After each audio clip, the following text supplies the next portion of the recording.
Hey guys, this is Mike Young of Athletic Lab. In this series, we're going to talk about the NFL Combine.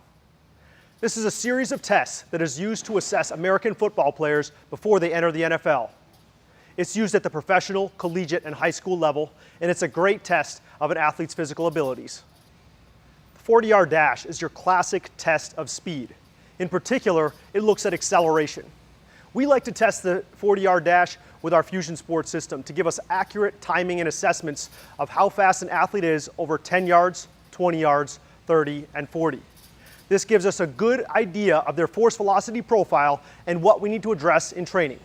When looking at the 40-yard dash, many tend to focus on what happens between 0 and 40 yards. But the reality is that much of the difference occurs before the athlete even runs.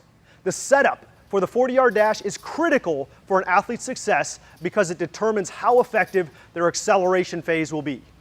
In this first video of this series, we're going to look at just how we set up the setup for the 40-yard dash to ensure the athlete accelerates with as much power and speed as possible.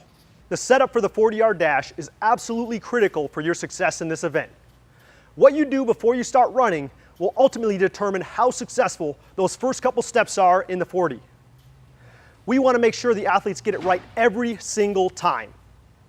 We ask our athletes to set up with the exact same positions so that their first couple steps will be the same and set them up for success. What I'm going to do now is put Devin in the positions that I like to see our athletes in. Dev, let's go ahead and set up your front foot 1 foot behind the starting line. And the rear foot will be 4 to 6 inches behind the front foot, spaced at about hip width. This is a great athletic position that will allow Devin to generate a lot of power. From this position, we're going to ask Devin to bend over at the hips and put the opposite hand down on the line. From this position, we start to establish some of the angles that we need to see in the setup. I want to see that front leg at about 90 degrees. The heel can be slightly off the ground, and this back leg should be at about 135 degrees. I'm going to ask Devin to raise his hips up just a little bit and drop his head. This is a great position to create power.